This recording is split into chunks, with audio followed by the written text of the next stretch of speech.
Hare Krishna. Namaste. Chapter 6, entitled as Dhyana Yoga, Sloka 13 and 14. Samaṁ kāya-śiro-grīvaṁ dhārayann acalaṁ sthiraḥ samprekṣya nāsikāgraṁ svaṁ diśaś cānavalokayan praśāntātmā vigata-bhīr brahmacāri-vrate sthitaḥ manaḥ saṁyamya mac-citto yukta āsīta mat-paraḥ. Now, when we get to the second portion of Gita, our view and understanding will change or must change. We must have ahankara, identifying not with ego but as a servant who is part and parcel of Krishna. We must have raga, that is attachment, not towards material object but to the supreme object of all attraction, the worshipable Lord Krishna. One must have dvesha, hatred or rejection, not because they do not bring me happiness, but hatred, dvesha, toward those things that blocks my progress towards Krishna. We must have kama, not towards material sense objects, but towards Krishna, that is in the form of prema, love. We must become angry, krodha, not towards those things which are blocking us for our own pleasure, but those things which blocks our service towards Krishna. We must become greedy, not to enjoy more and more for ourselves, but become greedy to do more and more service to Krishna, to learn more and more about Krishna. We must subdue our senses, whereas in bhakti, one need not subdue their senses, meaning the senses must be fully active and engaged in the service of the Lord. The mouth should enjoy praśādam, the food that is offered to the Lord. The mouth should speak about the Lord. The ears should constantly hear the glories of the Lord. The hands and legs should be engaged in cleaning the temple and doing other services for the Lord. The eyes should be used to see the beautiful form of the Lord. The nose is to smell the tulasi that has been offered at the lotus feet of the Lord. Here we learned one has to treat heat and cold equally. There we have to see the differences not for us but for Krishna. He has to be protected from heat and cold. Here we learned to be balanced with sukha and dukkha. There we must feel happy when we see the smiling face of Krishna, who is pleased by our service, and feel sad when he becomes displeased with our service or behavior. Sukha and dukkha are needed. Here we learn to see honor and dishonor equally. There we will learn one has to be joyful when Krishna is honored and one becomes sad when Krishna is dishonored. We learned one must be clear and not be confused in any situation. There should be a clarity. But those who are in bhakti becomes totally lost, confused, and that is considered to be the highest stage of bhakti. Like the gopis of Vrindavan, like Vidura and so forth. Here we learn to see both victory and loss equally. There we will learn, if I get Krishna, I am successful. If I don't get Krishna, I am a loser.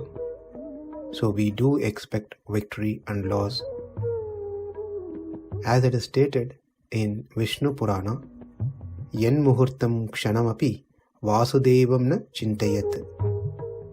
Even if for a moment, if I forget Krishna, do not remember Krishna, Vasudeva, and that is the greatest loss, that is the greatest illusion, and that is the greatest distress. Now one might have a question. If all we learned is going to be changed, our perspective is going to change later after this chapter, then why did we even do the 6 chapters? Why can't we directly go to the 7th chapter? We could have saved time. But the answer is, it is not waste of time. It is about understanding ourselves first. If we don't understand ourselves as Atma, then we can't understand Paramatma. Then we can never understand the connection between and the relationship between Atma and Paramatma. So it is an important subject that Krishna teaches us in the first 6 chapters to understand about ourselves. By studying these first 6 chapters, which is about self, the Atma, we learn that the Atma is realized by the process of karma and jnana through dhyana, meditation. Dhyana means meditation. But when the same dhyana is done with prema, love, then it is called bhakti. And that process which leads to that is called yoga, bhakti yoga. That is what will be explained in the coming up chapters. So what we saw is we should apply whatever has been told so far for our own self, for us to progress spiritually. But the same thing when it comes to bhakti towards Krishna, the whole view changes because it's for Krishna. That's all the difference. To conclude these 2 slokas, what Krishna said is, with the body, neck and head held in one straight line, he should sit steady and firm. To prevent getting tired, one can support their back with some arrangement. The focus should be fixed on the tip of his nose.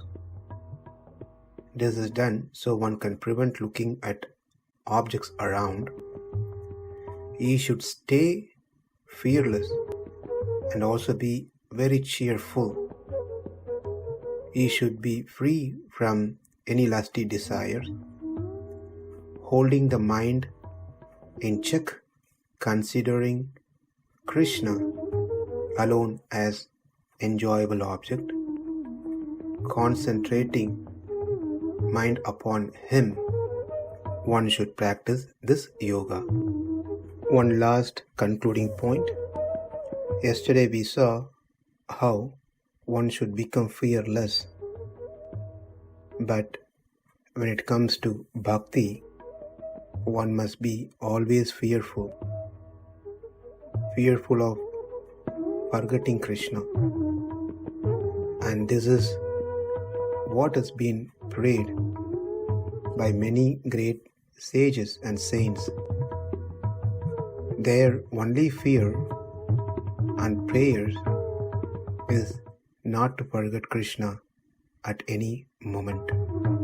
Following their footsteps, let us also be fearful of forgetting Krishna. Let us be also fearful of the material energy. Let us be also fearful when we deal with our senses.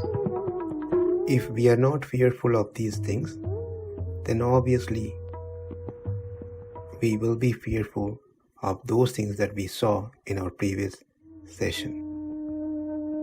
Samaṁ kāya-śiro-grīvaṁ dhārayann acalaṁ sthiraḥ samprekṣya nāsikāgraṁ svaṁ diśaś cānavalokayan praśāntātmā vigata-bhīr brahmacāri-vrate sthitaḥ manaḥ saṁyamya mac-citto yukta āsīta mat-paraḥ. Namaste. Hare Krishna.